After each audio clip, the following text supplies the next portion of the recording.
Yes, we do. Yeah, so we can start. All right, we have a forum, so we can start. Let me take attendance officially. Debbie Small. Here. Focus on the road. Yeah. Karen Fatia. Here. And Karen Panette. She's going to be late. Marilyn Shapley. Karen Janowski. Yes. John Parsons. Sally Hoyt. Nancy Twadros. I saw her. I'm here. Okay. Oh, there you are.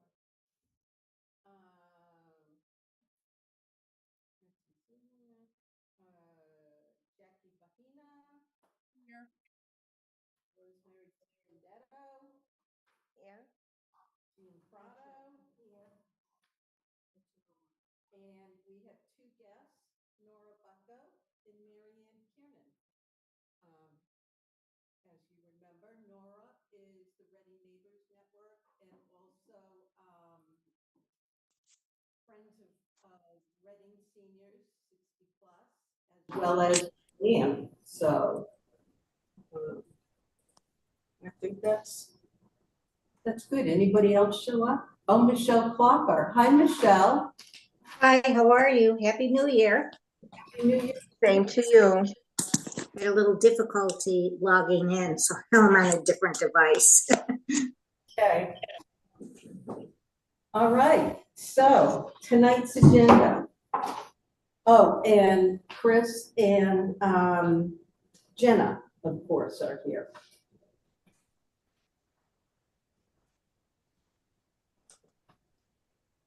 So we have a full agenda, but I think it will move along rather quickly. Our first agenda tonight is Chris's report and the trust fund / ARPA update report. You have to approve the summary. Oh, thank you. And look at, I have like things here. So we need to approve the December minutes. So moved. I second it. All in favor? Oh, I have to do the roll. Debbie Small, Yes. Joan Coco. Just so I go on. Okay. Karen Fatina. Oh. Yes. Yep. Fatino. And Marilyn Shapley. And Karen Janowski. John Parsons is not here. Sally Hoyt is not here. Nancy Twadros. Yes. And I'm just going to go down the list because I know Jackie Bahina. And I'm not a voting member. I know, I was just going down the list. Joan Coco is here. Joan Coco, do you agree with the minutes? Approve them? Yes. Yep. Oh, great. And John Parsons is connecting. All right. I do So have a question. wait, let me finish down the list. Rosemary DiBendetto Present. and Jean Prado. Yes. Karen Janeski has a question. We had approved $200 for a party for Fidel or Boulder. Did that ever happen? I never heard anything about Okay, no, it. Just curious. no. It was the last, I mean, it wasn't much time and he was away. Yeah. Okay, just wondered about that. Hey, John Parsons, are you logged in? Yep. Yes, Do you approve the minutes? yes. Perfect. Okay, When I tried to log in by just clicking on it, it wouldn't work. okay, good to know. But you're here now. So the first order of business is Chris's report and the ARPA report. So I'm going to hand it over to Chris. All right, we had a good We have a good month in December. You never know with December with the holidays, what it's gonna be like. I typically consider December and February to be kind of drop months a little bit, is what I call them. I don't know if that's a universal term, but I coined it, so I'm gonna go with it. But we are excited because we pom-pom dance exercise class on December 7th. That's been going really well.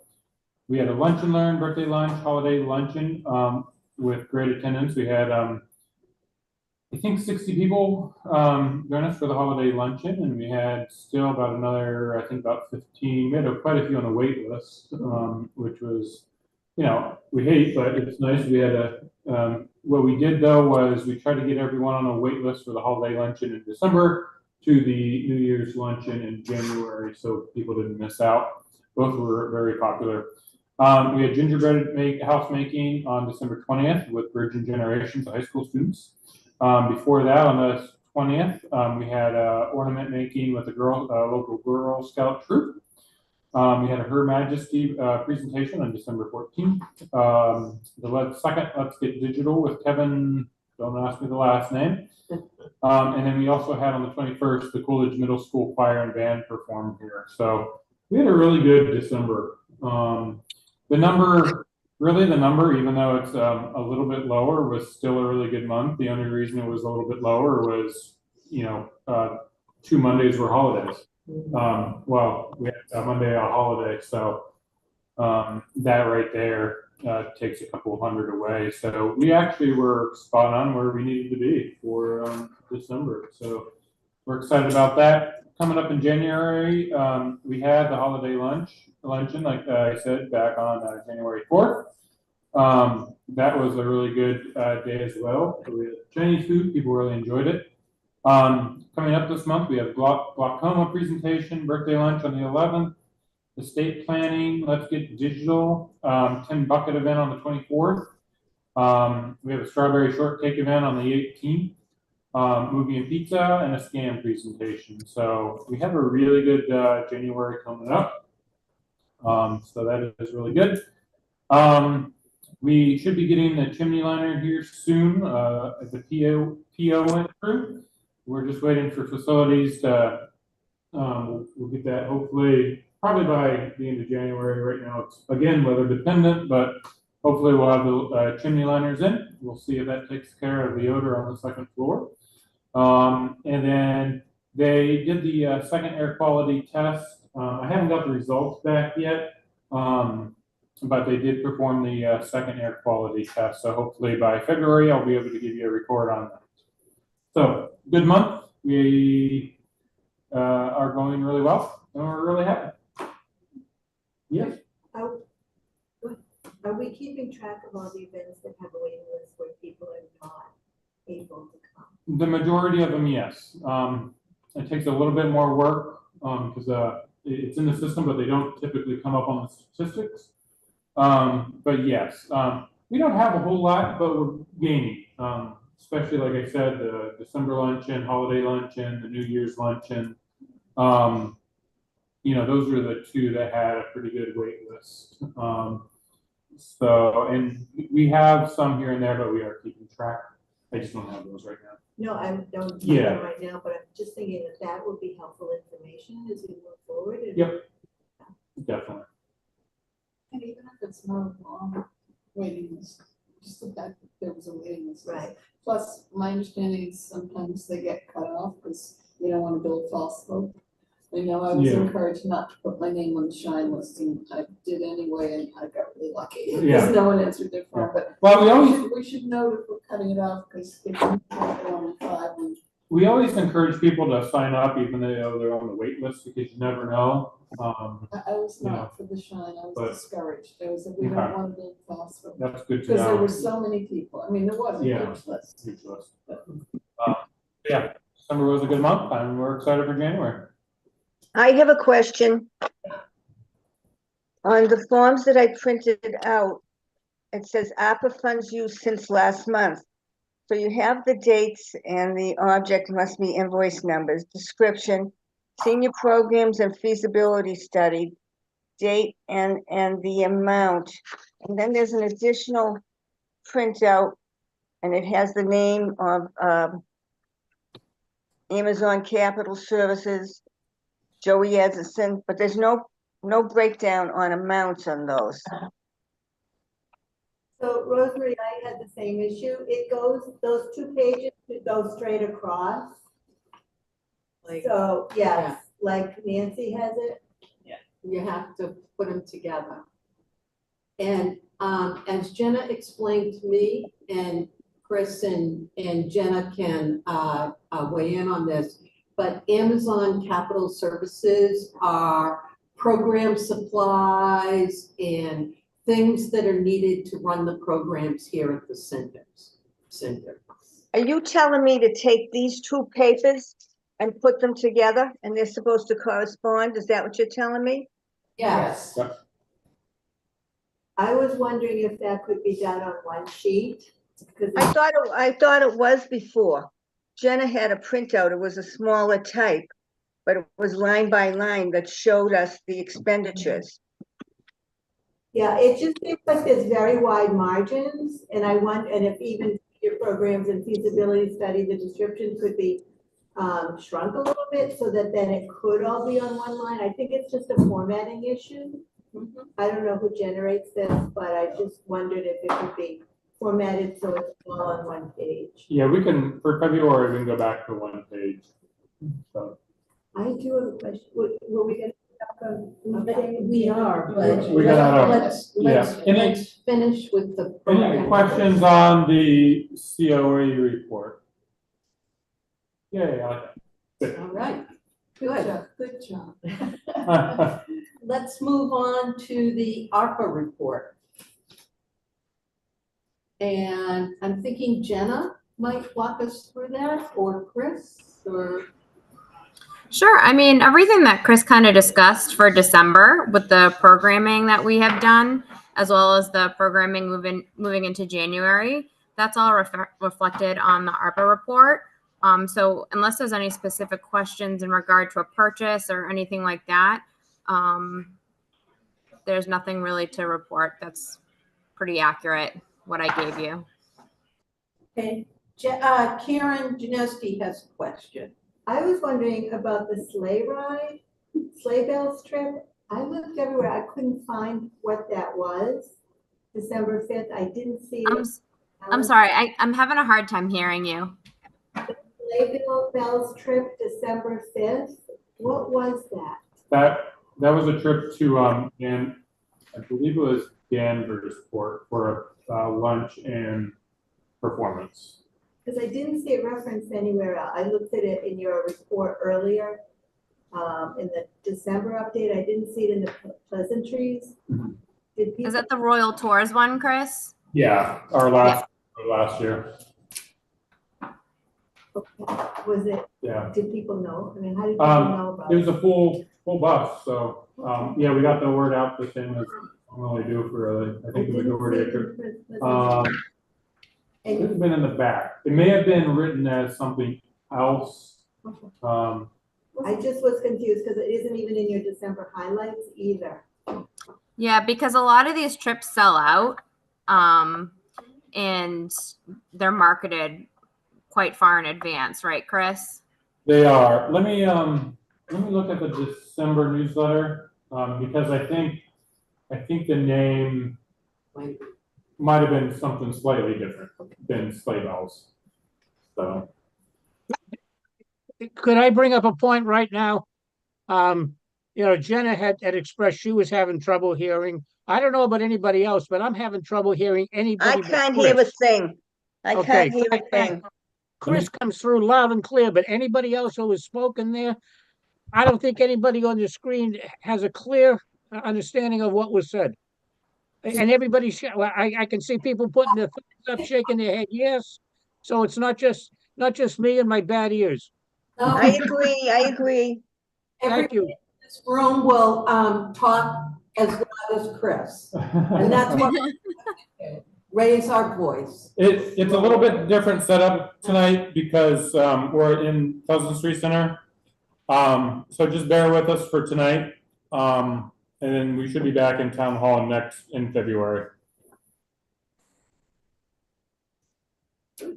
Any other questions on the ARPA report? Great. Well, the reports that you sent out, there's no monies shown here. There's no beginning balance and ending balance, so that's the 2 pages I'm looking at, but you're telling me to put the 2 pages together. There still isn't a running total of monies. What's left in it?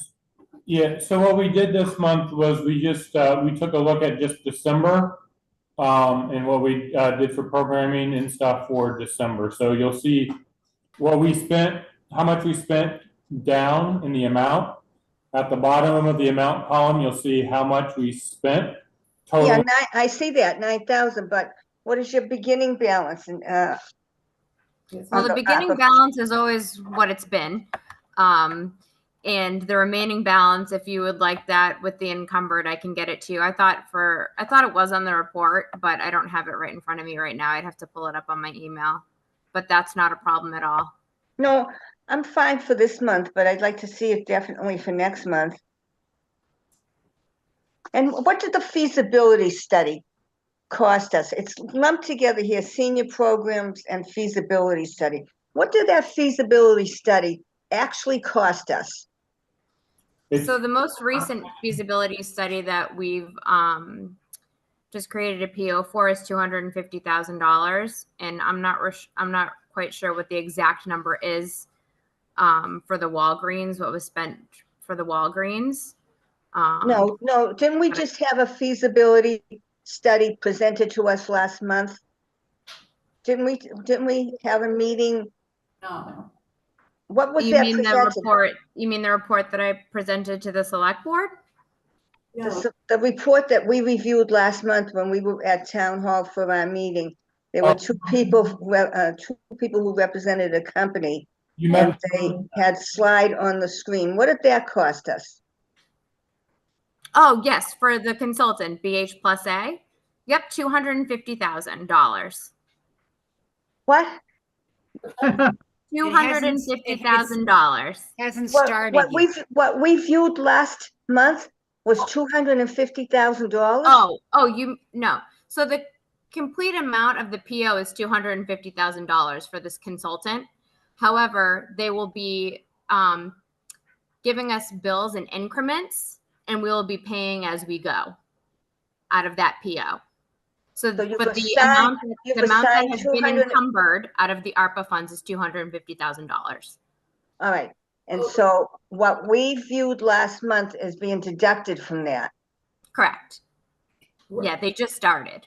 So I just want to ask you, after reviewing that last month, did you find that we were presented with any new information that we didn't already know at that last month's meeting when we saw the slides? Can we hold this conversation, because I am gonna give an update, it's about the 4th item down, 1, 2, 3, 4. And let's hold that conversation to the 4th item on the agenda. Well,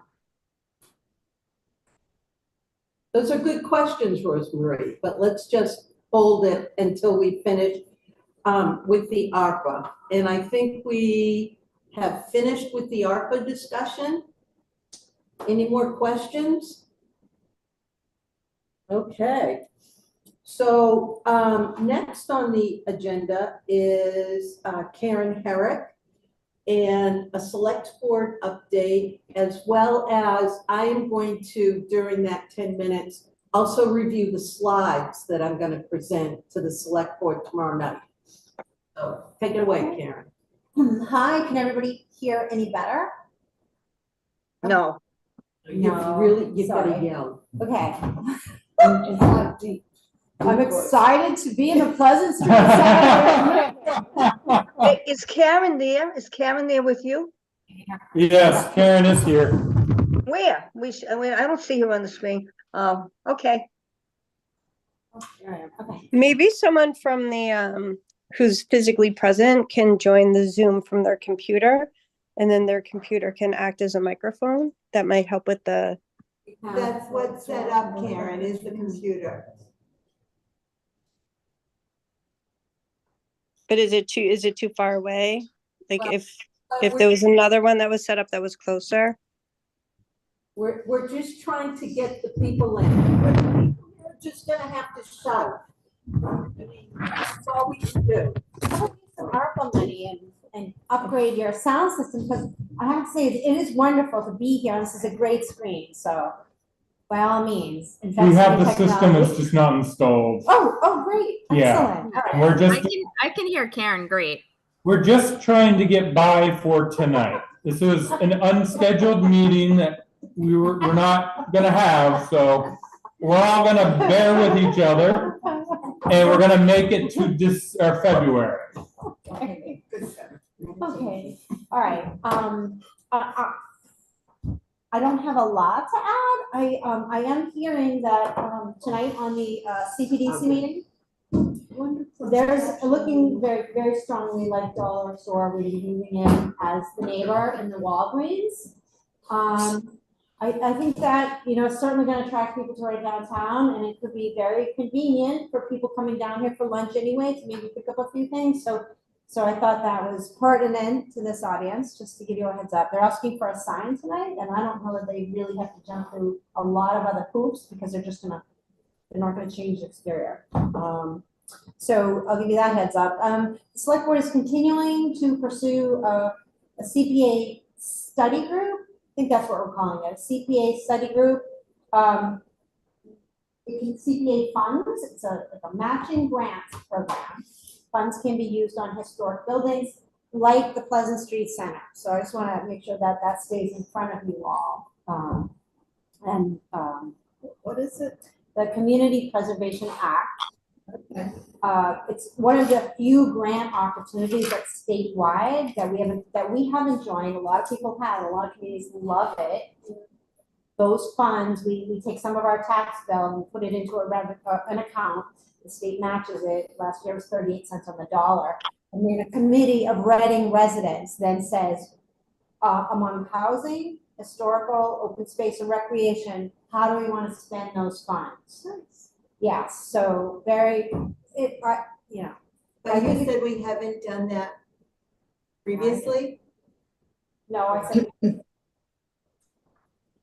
So what do we have to adopt? We have to adopt the Community Preservation Act. We would, I believe it goes through both town meeting and the voters, and we would elect to And we adopt have it. not done that as yet. We have not done that. And it is recommended maybe that we want to put it on an election ballot when a lot of voters come out. So we've been given advice that you should target the November presidential election. So then the study group would meet, as I understand it from Ben Cares, the study group could meet, half a dozen times between now and a town meeting. And we're talking about perhaps having special town meetings this year because we have MBTA communities, because we have the CPA opportunity. So this could be one of those years, but I think I could, just put that on your radar. I think that's it. That's nice. I have a question. We are historical. You are. Oh, I love this town. Yeah, trust me. Rosemarie, do you have a question? I do. Okay. The funds, Karen, the funds you're talking about, are those only to be spent on the present center? Or can we use that any way we want?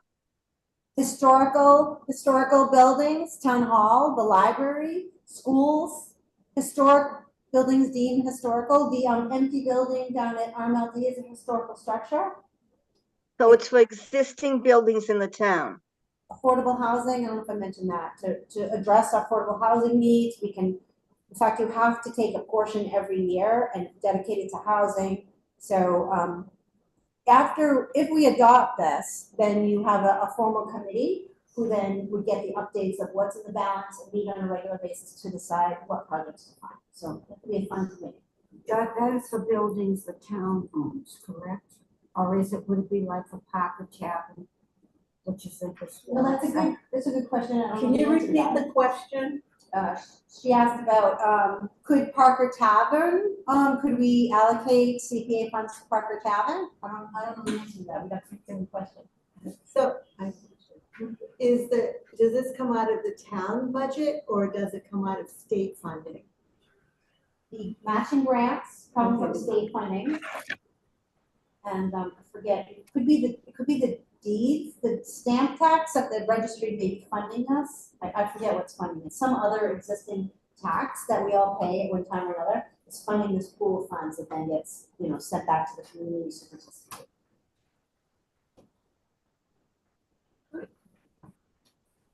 All right, thank you, Karen. We're gonna take a quick look at the slides that have been put together.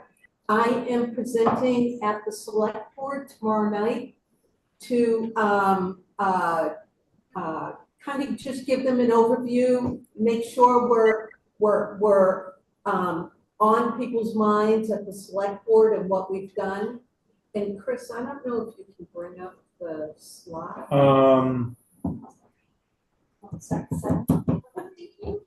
Not on that computer, because it's a different computer. Everybody was sent the slides. Did everybody look at them? Yes. I can try to share my screen. Okay, great. Okay.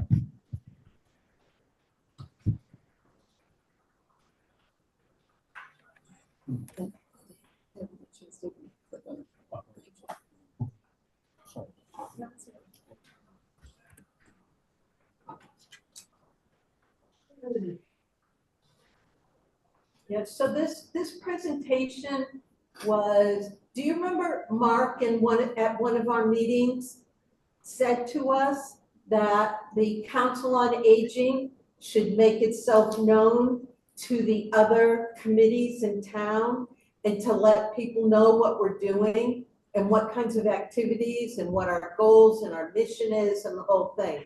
So this request to speak before the select board tomorrow night was a result of that suggestion that Mark made maybe 3 or 4 meetings ago.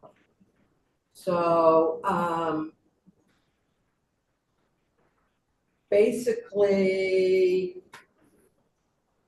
what do you think, Jenna? Oh, Can you see it? yay, okay. So a lot of the slides you're gonna see, it's just things that have already been repeated, no new information. Who the Reading Council on Aging is, we identify, we educate, we network, we develop. Next slide. This slide was put in to attract attention. We actually are making some edits on this slide because the numbers are a little off, but we are still making the claim that by 2030, 29% of Reading's population will be 60 plus. So we wanna, no, is that enough? I just would add, this came straight out of the UMass study, and the edits have to do with the fact that their numbers are actually a little low. So this is really a conservative estimate, but it's straight out of the UMass study, for better or perhaps worse. So The whole message here is that the population's growing. yes, That was the whole point. Yeah. Next slide.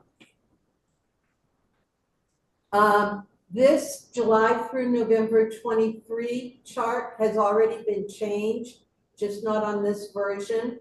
And the purpose of this slide is to let the select board know that from 22 to 23, there has been a 21% increase in individual participation and 100% increase in programming and services. So Chris and the staff have made great strides as we've moved from one year to the next. And we really wanted to bring that point forward. Next slide. There's a spelling error on that previous slide at the top. The whole thing is being changed. Okay. But you can.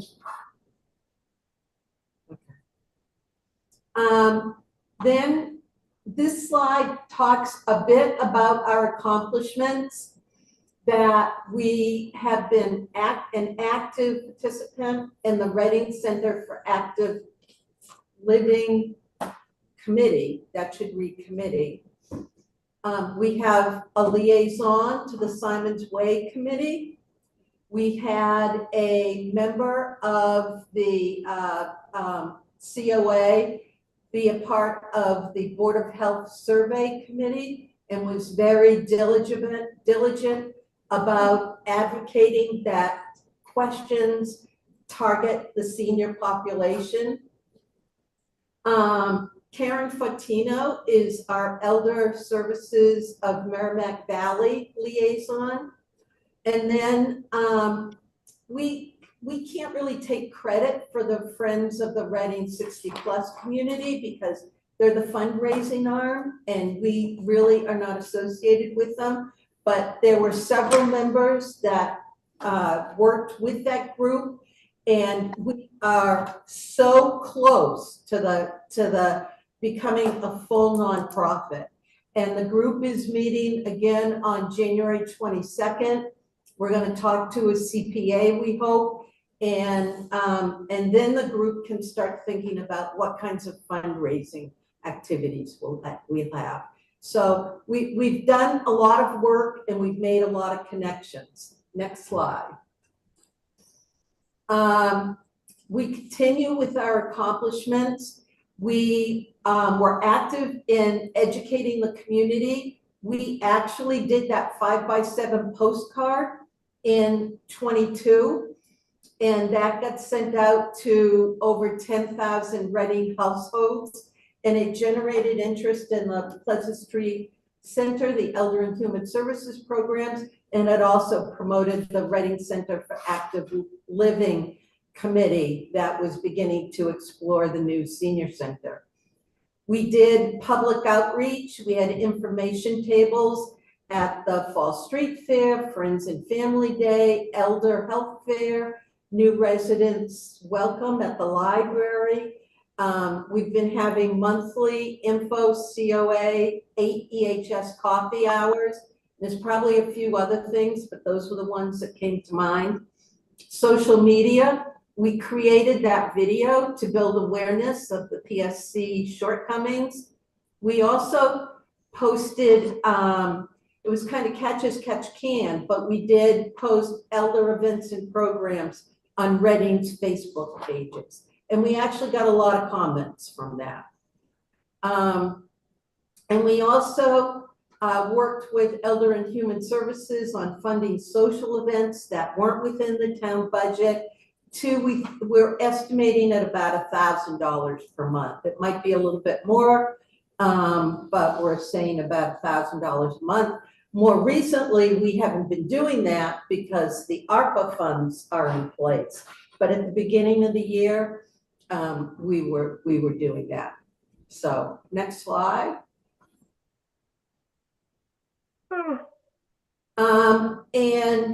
We really want to bring home the point that there's a need for a newer renovated senior center. That QR code goes right to our video. And what you see is a list of not all the items, but a lot of the items that have been recognized as shortcomings. And next slide.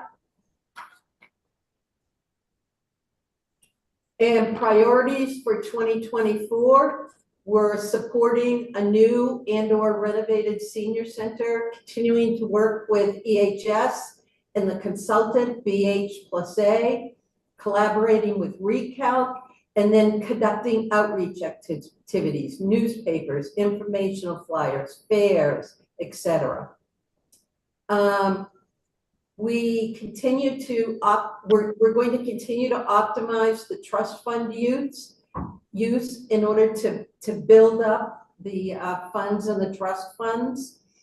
And we're going to continue to advocate for and identify the needs of the 60+ community. And next slide. Or is that the last one? No. And then it's just a thank you and all of our names. And that actually has been reorganized too. So it's all alpha on the list. So that's what we're presenting to the select board. And anybody have any kind of quick comments or observations? about anything that's missing or you think is not quite accurate? Looks good. Thank you for doing this. Okay, good. We can check that off. And everybody did get a copy of it. So please send me any comments you may have and we'll incorporate them into the slideshow. All right, How did you send the copy out for everybody? a PDF file, so you should be able to open it. It wasn't a PowerPoint slideshow, it was a PDF. And I sent it on Sunday. Along with the packet. And I sent it again today. Yeah. It was with the packet. Yeah, it was with the packet, but also, so Jenna sent it today and I sent it on Sunday. All righty. So, that brings us to, wow, we're pretty much on time. Reading Active Living Center Committee Liaison, John Parsons. Any updates you want to share with us? Well, it was just taking me a second to unmute. No, there's really not much to say. About 7/8 of our meeting the last time was the presentation that you people saw from BH+A. We watched the presentation, had quite a few questions for them, and then just discussed it ourselves after they, signed off. And Recalc is meeting again in a couple of days. Anybody have any questions? No, alrighty. The next item is the Reading Active Living Center Work Group update. That's me. So I am on a work group committee that is comprised of a number of members. Of course, the BHNA, Rachel, and I can't think of her last name, and Joel, and I can't think of his last name, are the two that will be working on the project. And then, of course, Chris and Jenna are on the committee. Mark Doxer is the select board liaison. And Tom, I always forget his last name, I apologize. What Tom? Model? No, not model. No, oh, not Tom. John Sasso. No, not Tom. Yeah, Tom. Mike Coltman.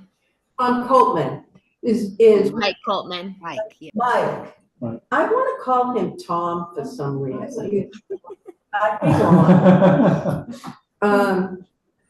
And John Sasso from Recalc and myself from the COA. So together as a group, we will be meeting weekly with the consultants to review the timeline and look at the end products and share that information with our individual constituencies. Does that make sense? Okay, so we met last Thursday and the topic really was to focus on meeting times, and that's Thursdays. We're meeting Thursday afternoons, and to talk about community outreach. And Chris and Jenna, please chime in if you want. But there's a plan for a couple of stakeholder meetings and a couple of community outreach meetings. And there's more to be planned on those, but those will happen soon. This whole project is moving really, really fast. It's going to be done by June. So we're going to have a final report at the end of June on what they have decided is the recommendation after doing all of the research. So that's where the $250,000 is going to the BHNA and to work on this for, what is that, 5 months? January, February, March, April, May, June, 6 months. And we talked about locations, and Mark added a couple other possible locations. He said he was exploring Market Basket, so we'll see what comes of that. And St. Athanasius was mentioned, but I think that's probably a long shot. Basically, it's Simon's Way, it's the Oakland Road, and renovating the current building here. So, what else? They actually, and we're not gonna be able to pull it up tonight, but I will send it to everybody. But there is a very nice spreadsheet. Can you all see it? There is a very nice spreadsheet with all of the work products and the deliverables. And they will be shared at joint meetings with Recalc and the Council on Aging. So that's something that will go into your calendar. We talked a little bit about programming space.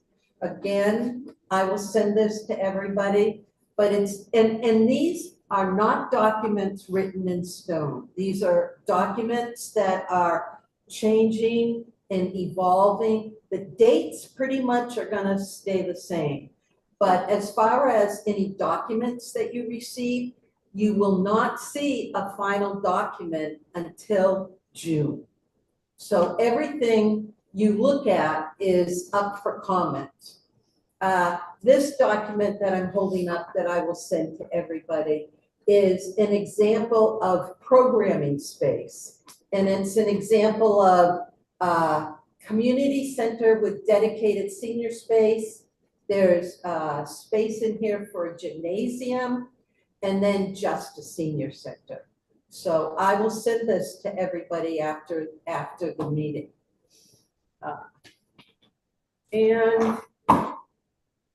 And that's it.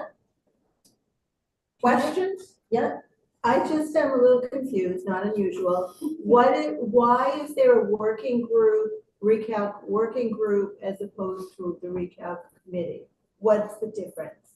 Well, It's not a Recalc working group. no. It's a consultant working group. So this is, okay, Reading Active Living Center Work Group, okay. Yeah. No, yeah, so it's not considered a working group for Recalc. It's considered an mostly internal staff working group with a couple of Recalc members and a select board liaison, things like that. So we did a similar thing with the Birch Meadow working group. So that's kind of how the rec committee decided to delineate it. So it just makes it a little bit more fluid. We can meet and not have to follow open meeting law, and really just meet every single week, that core internal working group, and then report back to the constituents, like Nancy said. Oh, thank you, that's very helpful. And you will see on some of this documentation that the consultant does call it a Recalc group. And it's just as Jenna said, it's just an oversight group of constituencies that will be working with the consultant on a weekly basis. Anybody else? It's really quiet group tonight. All right, so let's. So to avoid confusion, couldn't the name of that group be just given something else? Because we got 5 or 6 months of this down the road. Good idea. I'll call Mark tomorrow and chat with him about it, and Rachel. Yeah, I would favor that because it is confusing. Which is why I explained that there was select board on it, there's a rec person on it, there's elder affairs employees on it, and so it's a collaborative group. What's Mike's connection? Oh, and Mike's rec. Oh, Mike's rec. All right, so we move on to our little work groups for outreach. And the first one, How about the public health survey? oh, I'm sorry. My ruler moved way down too fast. By itself. Yeah, by itself. Oh, we're Hey, done. look, we're done. Public health survey update, Marilyn. I have nothing much to share. We met last month. A challenge we're facing is that, I don't remember the exact total, but it's less than 200 people so far had responded, and you can't draw conclusions about the community based on that, and everyone there acknowledged that. The findings are very interesting. There are clumpings. People are expressing concern about mental health in the community. Lots of people have caregiver responsibility in the community. There are interesting things that stand out among the small group of responses, but it's much too small to say this is an issue in Reading. So the consultant is going back to broader studies that have been done, and we're going to talk about possibly opening up the survey again so we can get a broader response rate. It was done pretty quickly, but potentially it's got really interesting findings. We just need to be careful in how we use them and not have someone saying, oh, wow, this is the top priority. Look at the survey. It's just too small a number. But anyway, we're working on it. And we're meeting again, I think it's next week, and they're preparing to present to the Board of Public Health in February. So that's it. Thank you. Questions? Okay. SWEC update, Karen. So first of all, John, Rosemary, can you hear me okay? Barely. All right, I'll try to speak louder. Again, we have not met. We were planning to meet tomorrow night as part of the select board meeting. The Edge company was going to be doing a presentation about the public-private partnership and their RFI. And there was a notification sent out today that that is being rescheduled because one of the presenters due to illness.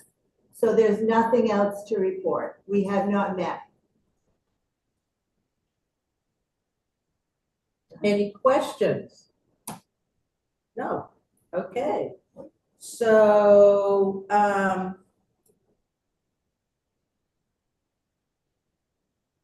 okay, so now we have our outreach updates from our work groups. Newspaper outreach. The letter to the editor that we shared the draft with, and we all voted to submit from the Council on Aging last month. I submitted it to the Reading Post and they published it. I did not send it to the Chronicle because I would checked out etiquette for letters to the editor, and I found many, many, many articles that said it's really poor form to send the same exact letter to multiple newspapers. You should have a different letter to different. Anyway, I sent it to the Post, for better or worse. I did reach out to Bob Holmes at the Chronicle, and I haven't even had a chance to tell you, but we talked about doing this last month. I've sent him an email saying we'd like to talk to him, or I'd like to talk to him, also like to talk to him about possibly doing a series, because there's a lot of information the community needs about this whole VHA process, about the need for a senior center, about what there's just so much we could talk about, and there's so many people that need to understand this better sooner than later. So I've written to him. I'm hoping he'll say that'd be great, and he'd be happy to work with us, and we'll find out.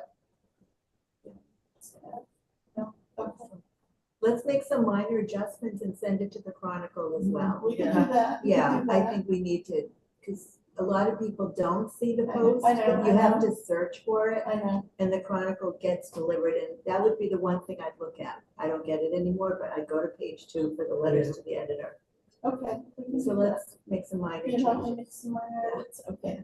Maybe send it out to them and I'll follow up with Bob. Yeah. And we'd actually like to put it in the pleasantries if we could too. Yeah, you Okay, can get it in the pleasantries. great. Now, would you put it actually in the pleasantry or do an insert? We could probably do an insert. Because Insert would be better. the letter is quite. Yeah, it's a full page. The Yeah. letters, they may not be able to get it. Jean asked if it would be an insert, since it is kind of lengthy. And Chris, you probably heard Chris's response. This is response. Okay. It was an excellent letter. I hope everybody read it. Tomorrow night, I am going to pass this out at the select board meeting for both the select board members and anybody else that shows up for the meeting. Great. Along with a QR code to our video. Good plan. Excellent letter. Thank you. Event planning. Oh, excuse me, my hand's up. Yeah, oh, sorry. Yeah, Regarding articles in the newspaper, I want to compliment Christopher on putting an update in monthly about the upcoming events at the center. So that's published monthly. I don't know if you've all noticed it in the Chronicle. no, No?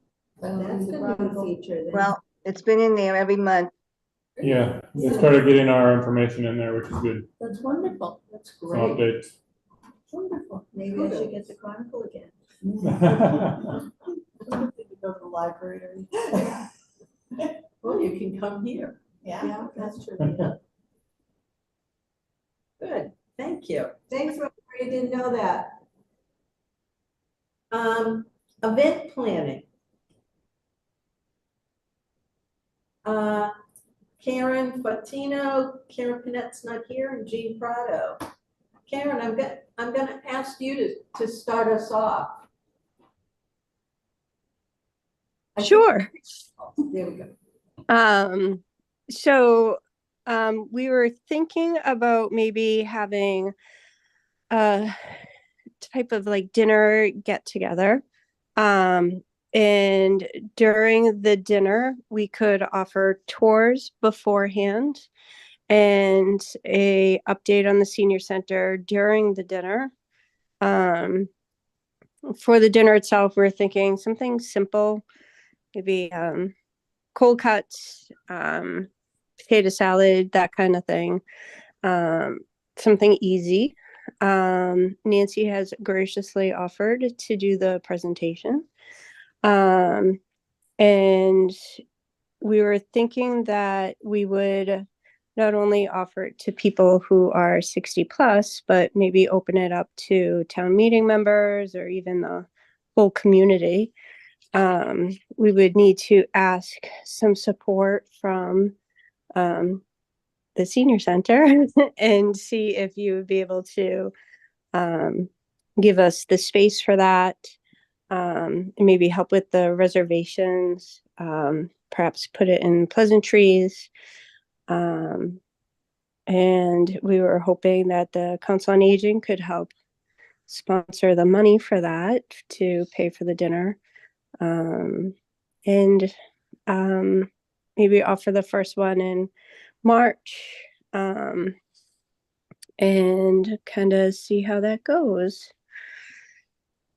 Any feedback on that? I think both Jen and I thought it was a good idea. We're more than happy to help try to get the word out there. I talked to Nancy a little bit today. We kind of agreed, correct me if I'm wrong, Nancy, but we thought, this would be a nice thing for the council, some Council on Aging members to do in the evening. I'm happy to help support and do what I can, but I think we thought it would be nice to, have some Council on Aging folks kind of lead it. So by doing that, we're gonna need additional volunteers from the Council on Aging to help set up and Yeah. present the dinner. And just let me know, we are getting more and more evening stuff, so just let me know dates, and we can, I can work with you on which dates you want to do it, so we can make Okay. space here. Now, my only concern with this is the purpose of this is to introduce to the Reading community the need for a new senior center. Now, is there any way that we can, if we get multiple seniors that are in the center that continuously come, it's going to be a repetitious informational center where we want new, can we open it up, say, 1 month, or maybe if we have to do it twice a month, outside senior residents that aren't the working group of 60 plus, to let them know what the needs are going forward. So it would be open to the whole community, wouldn't it? Yes, but my concern is we get 50 of the seniors that are constantly using the center. Right. They know the facility. How do we go about bringing in new people that need to be made aware of the inadequacies of the center? That's the Makes sense? challenge. Yeah. That is the challenge. It's a challenge, yeah. My feeling is that I personally think we shouldn't think about it too much. Let's just go with it and see what happens. It's not like we have a cadre of 100 volunteers that's gonna help do this. So it's gonna be people doing double time and putting in some hours and talking it up amongst your friends. Chris is a big one, believes in talking and sharing among your friends and tell them. We could make up some flyers. So there's things we can do for outreach. And I think if it got to the point that if April came along and we noticed that it was the same 50 people, then maybe we can do something else. But I would hesitate to try to cap it right now because that's very time consuming to do. I don't know if anybody has the time. Could we have one-on-one? So instead of thinking about caps, the other thing that we could kind of promote is to the seniors who do attend, to have them have it be named something like bring a friend or something like that. And then that way we might get some more variety of people, because I do want seniors who do attend all the time to be present with other community members to help talk it up. And I feel like we almost need to not plant people, but have the seniors who are attending to promote it, to talk about all the advantages that they have going to a senior center, but then also talk about the limitations of the building itself. Well, the other thing is too, if we might need to like a flyer, but we also could put something into the newspaper. Please join us to view the present senior center and what needs to be done going forward. I think the marketing is good. When I say marketing, the initial invite to the 60 plus community. We're talking. Rosemarie has had her hand up. Okay. So are you talking about getting together, getting people who are seniors to come to the center, and you're gonna feed them and you're gonna try to show them the video? Is that what you wanna do? Well, and also an update on what's happening, decisions that are being made. There's gonna be something new every month from now until June. Why So, can't that be incorporated in something that's already scheduled, and we already will have the room filled with 60 people, and show a quick video to the point and ask people to spread the news? we could. I also think the thought, I'm sorry, Karen, what? Go ahead. Oh, I think that the goal of it is to really show them in person, and to get the community members in person, not necessarily, if the seniors are already there, that's great.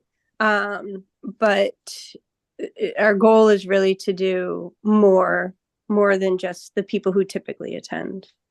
So, but how would you draw those people in? Marketing. To Jean's point. That's what Jean was just talking about. There would have to be some worker bees that were willing to do some work to create a flyer. We try to get, it's everything that Jean just said. She said newspaper articles. Put something at the library. Put something at the library. Yeah, I think as town staff, we can also put it on our social media and email blast it out on behalf of you all. It's just a really good opportunity to be able to reach out to folks who might not be able to attend the center in the day. So especially if we do it around 5:30ish.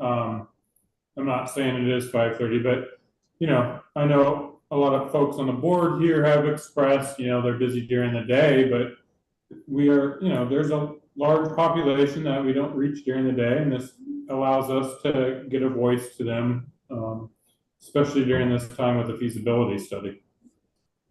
I think you're gonna have to really think about it. If you're trying to reach a population who have worked all day, come home, and you think they're gonna turn around and come to the Pleasant Street Center for a presentation. Dinner, free dinner. They don't have to cook dinner that night. The free dinner. Jean has a comment. I think we should start, as Karen, we have kind of reviewed this back and forth. I think we should start with it. Say we start with it in March on an evening, 5:30, even if we have to do, even if we start at say 4:30, drop in 4:30 to 6:30, etc. And then feel what the attendees age bracket, who they are. Maybe we might do a Saturday morning for coffee and donuts. I mean, that could be another option. But I do definitely think it's necessary to promote the need of the senior center, a new center going forward. We need to. Okay, my two thoughts are, I would do it in April when the weather is better, if you're talking about at night. And the other thought is, what about trying to reach the town meeting members and educating them, maybe inviting them as a group? Maybe break down the group because there's a lot of them, but they're the ones who we have to get this idea passed, and they should know the shortcomings of the center. Well, we have Reading town meeting members. Those are all good ideas, Rosemarie, and I think that's the plan, what you're suggesting. And we're suggesting to start it in March to get the momentum going. It's going to give us like a good 20 days to get the word out and to get flyers made and that kind of thing. So Do we actually have a list, a contact list for town meeting members? yeah. Maybe, so you can invite a group of like 50 at a time, because that room holds 61 people sitting. I think that if we explained and made sure that they knew that there were multiple dates that they could attend, so that, say the date we pick in March, they can't attend, but they can pick the date in April. So there's a common thread that's gonna run through all the meetings with updates. And hopefully we can also, maybe RCTV would come and film. So we'd be able to have a video that people could see. But it's something we've never tried before. And I think I really like the idea. I think it's something that we definitely need to, it's not only doing it to make people know of why we need a new senior center, it'll be making the 60+ community aware that we have a senior center.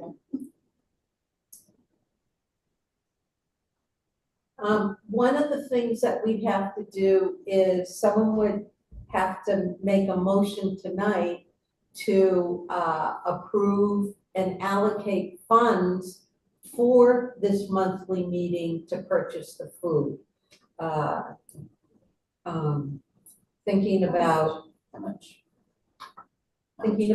say, up to $450. That's all? Well, I think Christopher could tell you what it would cost to feed 60 odd people. If, depending on where you go, you know, $450 would be fine to get a main dish, a salad, and some refreshments for roughly about 50 people, maybe even. But if you're looking for something quick and simple, everybody likes Fat Larry sandwiches. You could do that, and chips, coffee, and then a cake. Fat Larry's would be a little bit more expensive, but you could get something well within.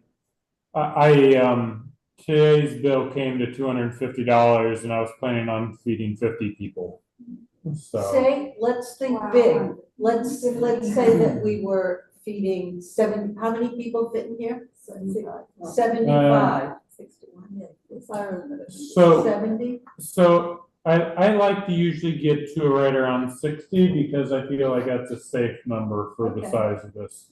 Have we had more in here? Yes, but I would just keep in mind the 60 number. So could I we, think the 60 number is when you set up tables and chairs.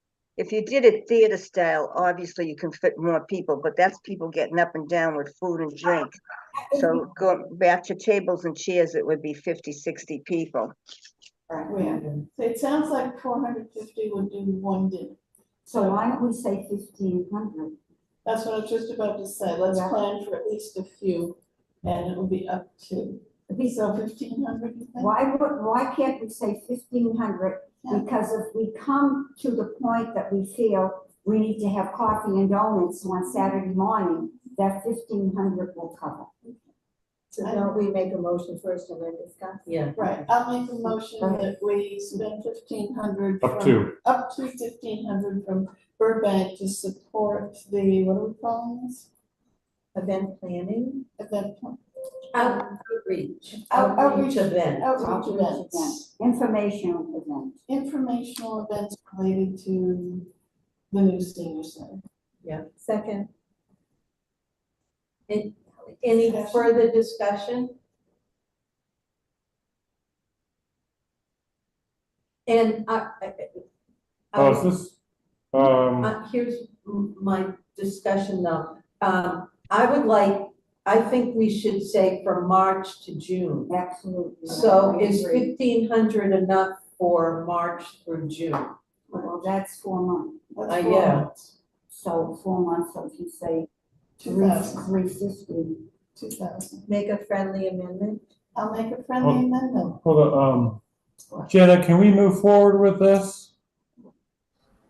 Well, it's not an agenda item to vote on this. Well, So Yes. It's an update, outreach updates.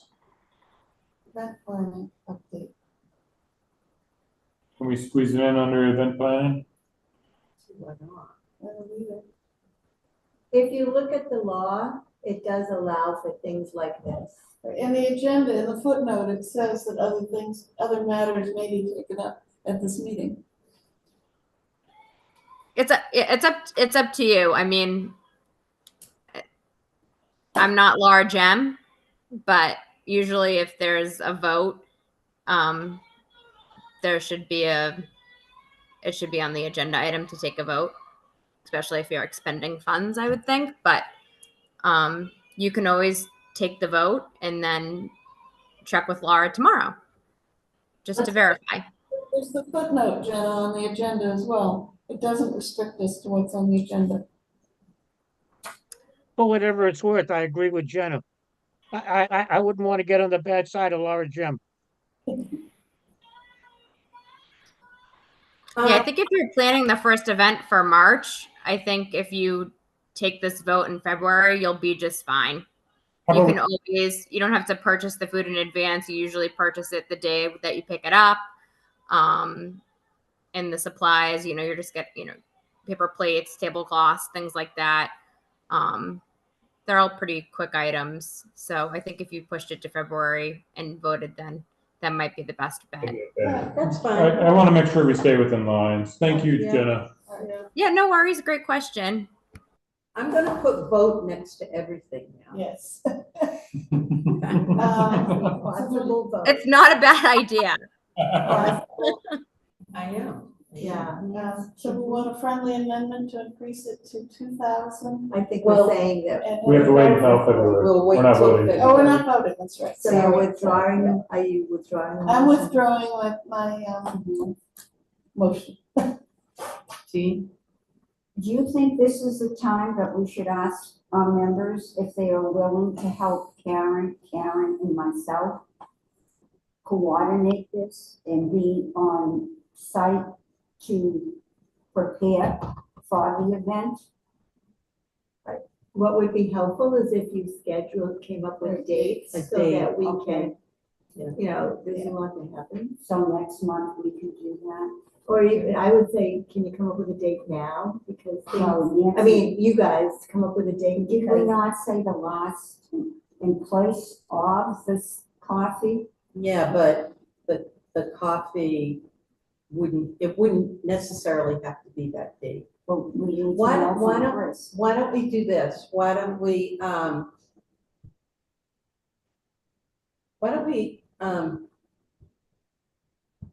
we'll come up with a date and send it out to everybody. Is that included? Can I do that for public open meeting law? when it, yeah, if it's just dates, no worries. If it's just Yeah. scheduling, yeah. Yeah. No worries. And then Chris. Yeah, and people can respond only to you, Nancy, Yeah. Yeah. Yeah, yeah. or whoever.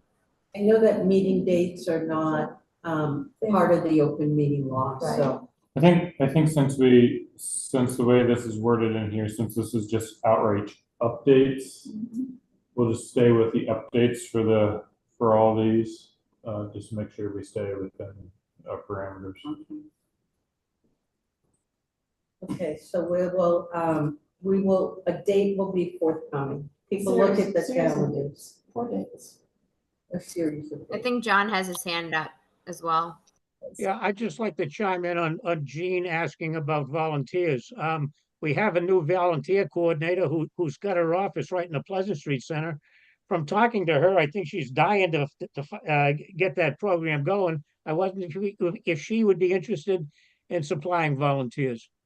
Well, that's a question I had questioned with Nancy today, but is this actually a PSC event or is it a council on aging event? I personally would like it to see it as a council on aging event.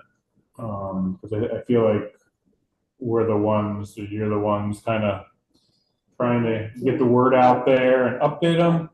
So I get trying to use PSC people, but we need the council on aging to be here to talk to people. And other outside volunteers won't have that information.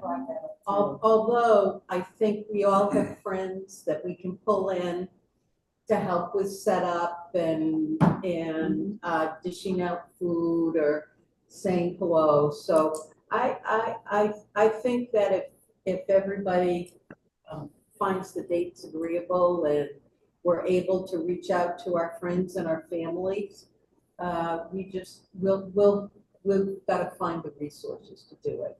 And those people that know people that come to the center, you know, if they want to volunteer, great. So I think we'll be able to. If it could be possible to use the people, I understand what Chris is saying, but abatement volunteers are something I think we should support. That's something that Janet's trying to get back or going again. And I think anything we could do to support abatement volunteers would be a very good thing. That would be a goal of the Council on Aging, just as their regular charges. And there are abatement volunteers on the list. So to Chris's point, these are just updates, so shouldn't the event planning, the events themselves actually be an action item?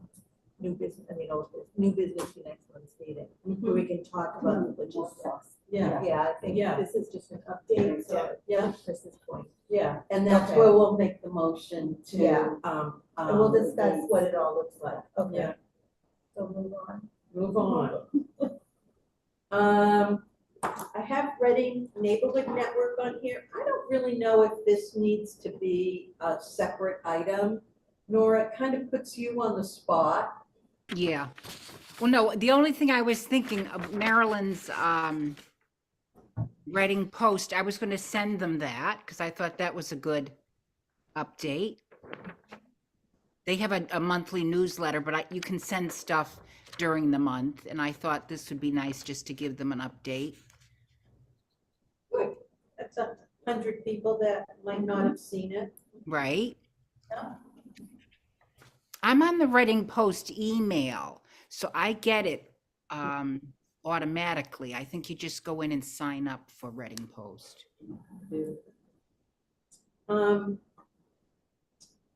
I thank you, Nora, for for spreading the word. Mailing list. Marilyn? I'm actually not mailing list, I'm the census study. Well, it's to put together the mailing list. But that's not my goal. My goal is to replicate the study that will show where people live and where the concentration is and who's using the center And and who's then- not, replicate that study. But mailing list is certainly something that could be done with the data, that's more your technical, but anyway, we point that out. But I'm not out to make mailing lists to do that. If we've got a meeting. All right, so forget this topic. Well, no, we've actually got exciting news because we now do have data on people who are using the center and we have the complete census and we can, following a model that's been developed by the state, we can now do an analysis of who are the people that use it and who don't and how might we develop an outreach program based on that. What they've done in other towns is start with the ones who are oldest, thinking they're probably most vulnerable. And if they're not using any of the services, that's a good place to put very limited and resources for outreach. So it's not a new center project per se, it's a outreach to the community project is what that's about. But Chris got me the data today for the center and Nancy could give me the census from Laura and I will reach out to the gentleman in the state for guidance. He said he would help us, but many towns have been doing this. So that's my goal. And the data has already been, the census data has already been parsed out by 2 volunteers, Nora Bucko's husband and Carl Nelson, and it's been parsed out. So we're able to pull up addresses by age, by precinct, so we're really able to parse out that data. That's all. So, so in order to get lists together, if we wanted to reach out to people, we're going to be able to do that. RCTV, the ongoing. Nora, just as an update, I did put a call in this afternoon, left a voice message requesting, I'd like some guidance to speak with Phil. And if he felt Angela, Phil and I could meet together, I'd like to suggest or see if it's doable to publicize the video on a routine basis programming. And then I have a few thoughts that I really, really think for the elderly in town to have a local program that gives them updates of what's happening in town. Whether it's the updates on a new senior center, this is the new update on how you can go about getting this service that you might need, etc. Or put up a rolling screen of what is happening at the senior center. And why I keep on going back to the seniors, not a lot of seniors have all the cable stations that they pay for to view on their TVs. But the local stations are important. This is how they get their information. So I would like to meet with RCTV to see how we go about doing this. I don't know if there can be any association or if they're still having programming connected with the high school students that want to go into the media programming in the future. So that's where I'm at. Great idea.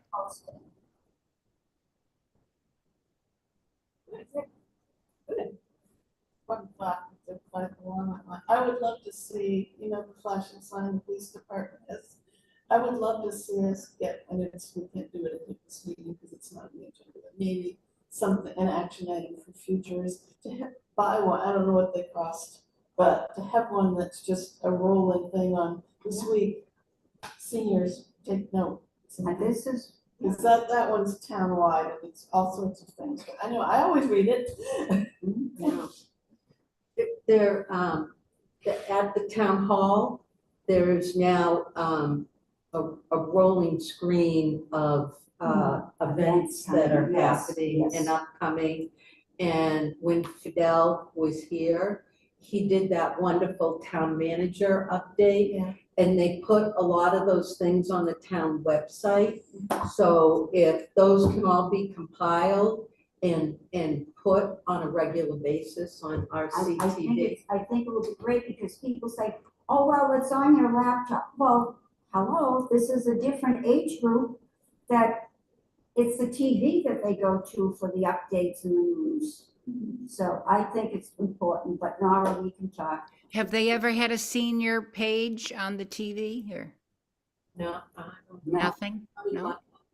I also would like to see if we can, like when it's time for seniors to sign up for our new health insurance.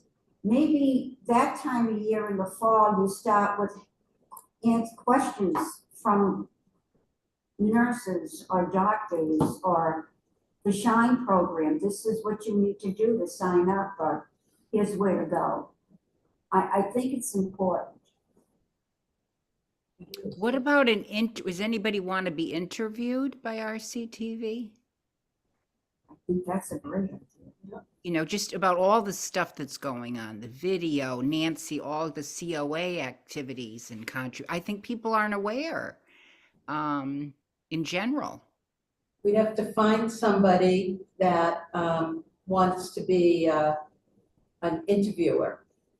So RCTV doesn't develop the programs. They Produce. produce the programs. Okay. They don't develop it. So if anybody on this board is a budding television personality, that would be great. Or if you know someone that's a budding television personality, because we're, Alan Folds, I think, does some history thing on RCTV. And there was someone else who did like a weekly roundtable discussion, but I don't even think that those happen anymore, but something like that would be great. We used to do a monthly in Somerville. We used to have a monthly 20 to 30 minute, it was called Senior Circuit. So it was the director and interviewing somebody, and it was a wide range. It could have been one of our social workers. It could be another department in town, something like that. But that was a monthly thing that they did that they had on their local access channel. Plus, I think they put it on YouTube. So it worked out well. Yeah, I think that gets more visibility to the whole issue. Yeah. And they run things repeatedly throughout the week, throughout the day. Yeah, that would get a lot of coverage. Yeah. And if there was a schedule, that would be even better. So people could not just randomly, you know, we just know at 5 o'clock on Tuesdays, this is gonna happen. So we'll keep you posted. Okay. And then there's another thing, additional volunteers, and I don't really have anything for that. So, except that we need more volunteers, so. And to your point, John, there's a new volunteer coordinator, primarily to support the Elder and Human Services programming. You know, me. Did you distribute these description of the neighborhood? That I- was what was under additional volunteers. I did. Well, if you go down to new business, Okay. and notice here I have new renovated active living center outreach discussion and vote. Do that now on all the other things. And Oh, the I see what you're saying. I see, Yeah. And the first one, I'm gonna table. Okay. And that brings us to the second and the third one, and I'm gonna start with the third one, which I did send that out to everybody in the email with the presentation. And it was a description, actually, that Marilyn wrote for a social media volunteer. And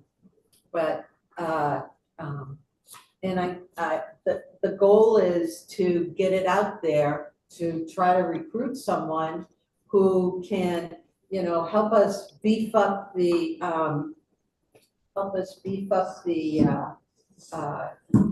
Council on Aging webpage that's on the town website, as well as get things out on Facebook and to really use social media. Because the upcoming, whether I think it's more the 70+ population that is, although I'm in there, you know, and it's not me, so. It's not me either. I think it's the 80+ population now that may not be into the social media, but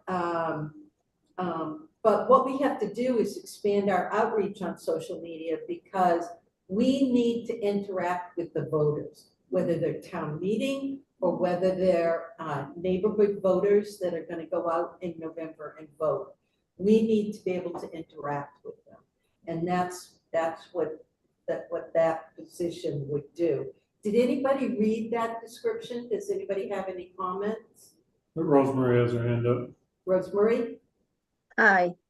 Regarding your need for social media person or any other volunteers we need, could we list our needs in the pleasantries that come out monthly?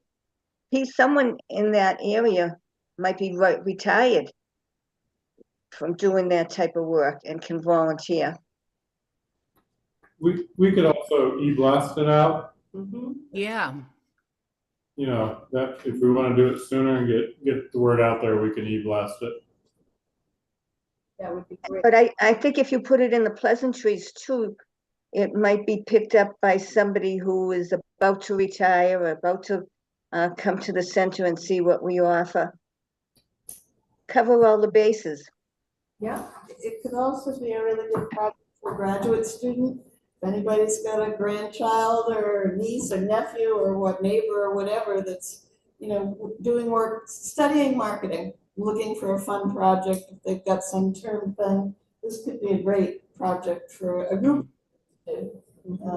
They have a few friends that want to work together, it work really well. Yep. Yeah. Well, now you mentioned someone studying marketing. Could we send a description of our needs to schools and say, if anybody would like to get their feet wet in this arena, this is what we need? High school. Colleges and marketing programs. Yeah, I was thinking business schools. Business schools, yeah. Simmons, MIT, Harvard, any of them. It will be a matter of gathering either addresses or email lists. If anybody's interested in taking on that task, that would be very welcome. Because it's, you know, the description's written, now we've got to get it out. And that involves, worker bees that are gonna get it out to the community, I'll so. send it to Simmons. I think being an alumni somewhere is gonna help you get it on their bulletin board. So I'm an alum, so I will send it there. I think it's the best one. I mean, I could send it to Mount Holyoke, they're a long way away. On that far. It's 2 hours away. Emerson would be great. Also, anywhere that's got a good graphic design program, and you know, people want to do design marketing materials, basically. So even the Mass College of Art might be interested. I'll do them too. I'm taking courses there. Congrats. I'll do Simmons and Mass Art. So we might need to flush this idea out a little bit more, but it's something for people to start thinking about and how we would do this. Which kind of leads us into the middle option here. And we talked about this once before, and I don't think we ever came to any conclusion, but is it in the Council on Aging's best interest to perhaps look into using some of our funding that we have available to us to hire someone to do an outreach campaign for us? And we've talked about this before, and we're just bringing it up again and seeing how people are feeling about this. Do we take? It's going to probably be a minimum of $5,000 or $6,000 in order to do this, if not a little bit more. But someone who has a small marketing firm or a small marketing firm might be interested in taking this on as a project. And how do people feel about using trust fund monies to pay for this? What type of marketing? Oh, let's not get down into the weeds right now. Let's just say. I think that's necessary to know. I think we should think of it as outreach. Yeah, And I think that outreach. puts it in our portfolio completely. Does the trust funds cover Let's something just assume right now that the trust funds do. And if the trust funds do, are people interested in using the trust funds to hire someone to do this? You know, finding a social media volunteer is not gonna necessarily be an easy task. So what I meant, I want you to keep in mind the feasibility study. Rachel has, and we talked about it briefly in last Thursday's meeting, is they're going to have a handful of community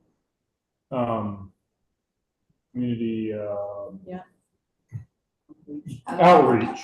They have 2 meetings planned. Yeah, but I mean, they're the ones that are going to have a lot of the information, and so keep in mind we have that coming up. So I don't know how much a HR PR consultant is, but since we're already paying a firm $250,000, I mean, I don't know. Yeah. We may want to jump on that bandwagon a little bit more than taking out of our trusts. So, That's it. Marilyn? When I wrote that description, what I was thinking of is we need someone who knows how to do it successfully, has experience, and doesn't have a learning curve. You know, we can hand the list to them and they would know what they've got to do. Who could design effective brochures, who could design door hangers, who knows how to get into all the social media and knows how to write short value statements that people will read. People aren't going to read like a letter. Yeah, I mean, some people will, but we need short value statements and has the people power to make it happen quickly. So that's why I've several times said I think we need to hire someone. I mean, we get a burst of a day or two where we can focus, but it's not, we're not professionals at this, and we're gonna have a very short time frame. I think it would be well worth it. I have questions about logistics. Would we have to go through, lots of questions. Would we have to go through purchasing and things like that? But we need to work out the details. I think that the trust fund is the easiest question to answer. We just need to make sure we know all the logistics so we do it correctly. And if we can build on what we've got going, great. But I don't want us to be held back by thinking they're gonna do it only to find what's beyond what they had in mind. Karen Fontino, you have a comment? Yes. So first, I just want to kind of echo what Chris just said, to see what resources we've already paid for, and additionally, I do like the idea of asking for a volunteer first. Just thinking about what Marilyn said about if we can get someone who either is looking for a service project that they want to do, or someone who's recently retired from the field, I think it's worth exploring first. Rosemarie? I was thinking, is there a way for us to identify small marketing companies, businesses in the area? Maybe we can send them out some type of a letter outlining our needs. When we talked about this the first time, I did outreach to a small marketing firm that's used by the Stoneham Library, and he provided me with a list of things that his firm could do and what it would cost, and that's in the $5,000–6,000 range. Things like develop a website, send out at least 4 to 6 mailings, post on social media. So he identified like a list of 8 or 10 things that he could do. So the short answer to your question, Rosemarie, is yes, we could. Did you just stumble on that firm in Stoneham? Is there a way for us to identify more firms in the general area? I believe there is. I mean, I would be willing to take on that task. And if people know of any small firms, send me the names and I will do some outreach on that. But I don't think we should do this unless the COA is in agreement, and given that the trust funds allow it. I pulled it up, the information.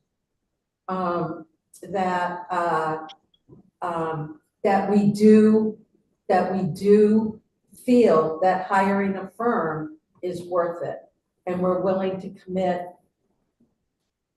This firm was $5,000–6,000 for services, and there are firms out there that are a lot more money. But I just don't think we want to waste the time doing the research, coming back and saying, here are 5 firms, here's what they'll do, here's what it will cost, and then this group says no. So we need a motion. Is it up to the group to vote on how to spend money from the funds, or do we have to get approval elsewhere? No, it's up to us. We own the funds. We own the funds. Well, can we vote on it tonight? Right. We don't have the details, but we're voting on it. Someone would have to, and maybe this is in February, someone would have to make a motion, assuming that we've got approval from one of our trust funds. Someone would have to make a motion to, no more than $8,000, or no more than $10,000, or no more than $5,000, whatever it might be. And then we could start to do the research. But to do the research and not have this group follow through, because that's a lot of work. So this group has to kind of wrap their head around spending the money, if it's allowed, to do this and be willing to spend the money. And then once, So how do we know if it's allowed? can I tell you? What's the step that has to be taken to find out if it's allowed? That's just a summary. So is this, so sorry, I just want to clarify this. Is this just to promote a new center? Yes. I don't think it's to promote the center, I think it's to promote, spread information about what the situation is. That can't be a political vote for a new center. But isn't It's gonna be a, here are the issues we're facing, and here's the So, process we're going through. I mean, I don't know, I'm having a little trouble because, again, the architecture firm is going to have all this information to push out there. And, hold on, and the time to do this is not right now, but maybe between after June and before we vote in November. You do it now, people aren't, this is just way too early, and we don't even have the correct information. You know, and, you know, the firm is gonna provide us with a lot of information and details, and, you know, last Thursday, we were talking about, let's see if we can't rent the high school and get 300 people in there, you know, to spread information on one of their public forums, along with getting, you know, 50, 100 people in the Pleasant Street Center to do this. So I would postpone this until we actually have more information. We're kind of putting the cart in front of the horse right now, as we just, again, paid for all this from a firm. And then what I would suggest is the important time is let the architecture firm get their information out here. Once, if we find that we all agree on the center and we can get it through town meeting, you know, the key is getting something out there right before the vote in November. If we do it now, people will tend to forget, you know, and I don't want to spend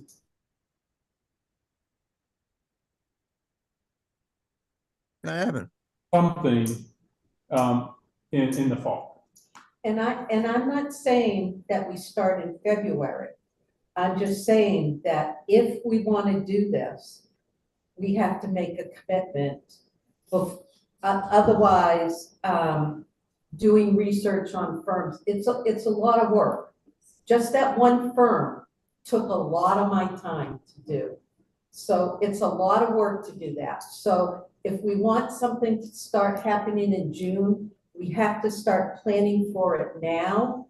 And maybe it won't start till June, but if we don't plan for it now, it's going to be too late come June. And going back to the consultant has some very specific dates and activities that it's doing. And it's not really doing townwide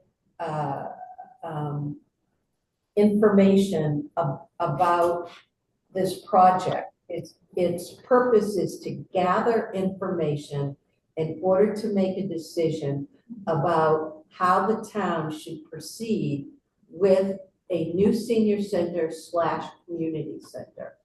So this BHNA has not been hired as a public relations firm. It's simply collecting information. It's not necessarily going to get the information out there. So it's going to be the volunteers' job to get the information out there. I agree with what Chris said about you know, the timing for this. We have to look at the timing. But if this group is interested in this possibility, I see your hand, Joan.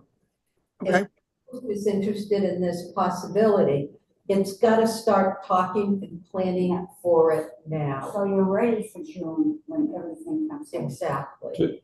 Jenna, Purchasing help with this? Jenna, do you know how many community sessions the firm has planned? Yeah, so I think in the last meeting, what we had discussed I even mentioned it because I saw like there was like 2 community presentations, and I was like, ooh, like we need to have more than that. So I think during the course of the presentation, she added about 3 to 4 more than she had originally planned. So BH+A is more than willing to add more sessions to inform the community. And they're very tapped in because they've been through this process in multiple towns, doing community centers, doing senior centers.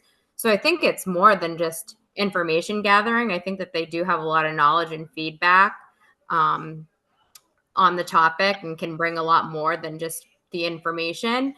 The other thing I wanted to add, because my hand was raised, was if you do expend the town funds, and Nancy, that's awesome that you're going out and doing all that research.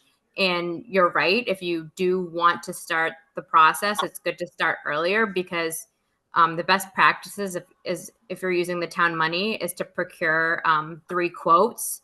So if it's under 10, usually you don't have to, but it's a best practice to just outline exactly what you want from this outreach coordinator or whatever you want to call it, and then send it out to 3 companies that you find. So I have a question. Rosemarie. What type of outreach did the Friends of the Reading Library do? And Rosemarie, what? stop you for a minute because Joan had her hand up, and then you can go after Joan. Thank you. I just wanted to comment that, did anybody see the article in the Chronicle tonight? No. There's another bid out there for the land on Simmons Way. Oh, brother. For the what? A Wellesley-based sports center. Oh, Management company wants to construct a multi-sports complex on Simmons Way. wow. Yeah, but we ended, the date expired back in October. Is that, do you have today's paper? Yeah. I didn't know that was opened up again. I don't know, but it says they're going to bring it out to the select board. Oh, for Oh. tomorrow night? Oh, okay, that was an agenda item. That is the same company. Is it the Edge? Does it say Edge, Chris? No. It says a Wellesley-based sports management company. Okay. Could be But what? What's the name of it? It's on tonight's paper. He's looking. Reading. Can't be much more new than that. Yeah, we're kind of off topic, and, No, that's the same one. It's Ed. It's the same one, Joan. It's the same one. The Ed Sports Global 27-page proposal. yeah, Same one. that was the RFI, and Edge Sports submitted a proposal. Yeah. To the town for Simon's Way that SWEC put out there. Let me, Rosemarie, do you have a, kind of a quick comment? Well, I was wondering what type of outreach did the Friends of the Reading Library do? Because they were very successful pushing through an over $8 million library. And then also we had groups visiting various different centers in different towns and cities. What knowledge did they gather from those visits? Let me tell you, Marilyn and I met with the library early on. This was probably 6 months ago. And and Amy, who is the director, I can't remember her last name. Lennon. Said that what pushed them over the edge was they had a committed group of about 25 hardworking volunteers that pushed that library right up to the edge and got it over the finish line and got the townspeople to vote for it. But it was a core group of about 25 volunteers. It wasn't the Friends, they might have helped, but it was this group of 25 people that worked together as a unit to get the word out about what the library project was all about and to get the vote out. So, and I've tried to figure out who those 25 volunteers are, and I haven't been able to. I also thought that the library got money, federal money, and that's what started the whole thing. They had starting money. But so it goes, so we continue to have the discussion. We're having the discussion tonight, and I think that's good, and we'll pick it up again in February. People really need to think about this. Are we going to go the volunteer route? Or do we want to hire a professional that will come in and do very specific tasks for us in order to push this renovation or new senior center over the finish line? If not, and however the Council on Aging wants to deal with it, that's great, but I actually would like to see it come to a vote. How do we want to deal with this? Do we want to recruit volunteers? That just means everybody that's on this screen and people that are not on this screen are really going to have to be working hard in order to get this out there. Because there are a lot of people that have no idea that the senior center exists or that there's a problem. And I see Karen's here. So I think we should talk again in February. And if we can't come to a decision in February, then we're at a standstill. And it will just be, someone's got to pick up the slack. Karen? So I'm wondering about what Killam School is doing in terms of getting the word out. Who is paying for their marketing efforts? Is it coming from the town budget? Mm-hmm. And I would like to see us do a similar sort of process, because I wonder, let's find out what they're doing, because they're doing something very similar too, and they're engaging the community. And I doubt it's coming from trust funds or from volunteers. So I'm wondering if we can see what they're doing and replicate that. Can you reach out to the superintendent? I'll reach out to Carla Mazzaro, who is the head of the Killam, they're meeting tonight. Karen is a part of that too. I'll reach out to her and see what they're doing, because we'll see. Yeah. I don't know. Yeah. That would be good. Yeah. The other thing is, once, at some point, the HNA will come up with a proposal. It might be a senior center, it might be a community center, it might be a combo center, it'll be something. And whatever that is, it's more than just the Council on Aging wants it. Certainly, Elder Services will be in line with it. I can't imagine how it could pass if you're not. So, which would bring community services in as well. I mean, this is broader than the Council on Aging. And at that point, this cadre of volunteers might have a role that's appropriate, I would think. We're not there yet. We don't know what we're going to propose. But this is not an initiative that's 10 people on a board plus a half dozen associate members who are running around saying, wouldn't it be nice? This is a major community need that affects many parts of the government of our town. And whatever model we end up deciding is in the best interest of the community and send to town meeting is going to have a lot of multi-agency, department, whatever, board support, or it's going to flop, frankly. And we also need to be thinking ahead to if it goes the way that we decide it should be a combination with rec or some configuration of community center, which isn't necessarily rec. I don't know what that is. I know Mark Doxer doesn't either, but he's thinking about it. We need to articulate the value statement of the whole picture in a way that will go out in that campaign. So this is not just the Council on Aging is going to have to pull it in. Because it's not just us. It's hardly us. Half of us never use the senior center because we're working. I mean, it's much broader than that. So I just want to throw that out there. But this is the sort of thing that a professional company might be able to guide us through and help pull us together and do the groundwork. So we've got the value statements in place. We've got the statistics. We know not only our constituency, but Rec's constituency and nobody's constituency, because nobody takes care of them, and that's why we need a community center. I mean, lots of ways to look at this, but it's much broader than just us. So, anyway. I would agree with everything Marilyn says, but in addition, it is broader than just us. But we are the driving force for the voice of the 60+ community. That's our focus. So we don't want to end up with a broom closet in the basement with the mildew. Yeah. I mean, And the so smell.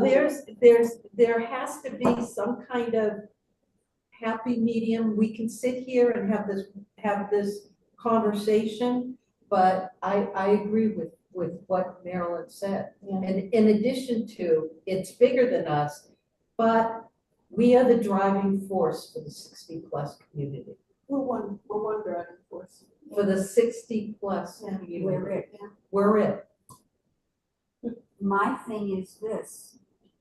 Again, I agree with all of whatever it is going to be, but there are still residents in town, whether they're 60+ or a different age, they have no idea what is needed right here. And that's where we have to start. We need volunteers, we need people, we need a strong committee. And that's why I think it's important, Karen, for you to see, how do they go about this? What is making that group? Is it just because it's the education and the people are involved in the schools? Maybe we need to make our children, our next door neighbor, more aware.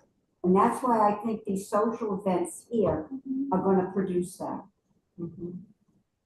So can I suggest that we make this an agenda item for the next meeting? And we continue the discussion, and at some point, like Chris said, you've got this BHNA, and they're doing research, and they're going to put together the feasibility study. But we have to figure out what we're going to do to get this over the finish line, because Killam School project is being voted on. And, you know, this is going to be voted on. I don't know what's going to happen with Simon's Way and whether that's voted on. So I would just like to end the discussion here. I'm not sure if they're voting on Kellam in November. No, they are not. It's going to be 24. So, I mean 25. And I agree with you all. I think this is all good, and I agree with what everyone's saying. I just do believe that, you know, we're just gonna, if we can get it to November, we're just gonna have this blitz really quickly, because we're gonna have a good idea what BHNA is gonna start presenting, but we're really not gonna know until probably June.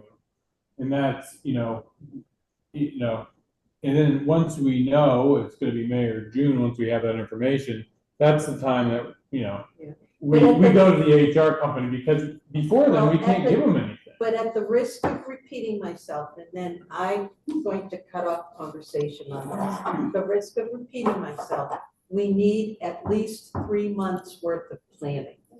We need 3 months worth of planning.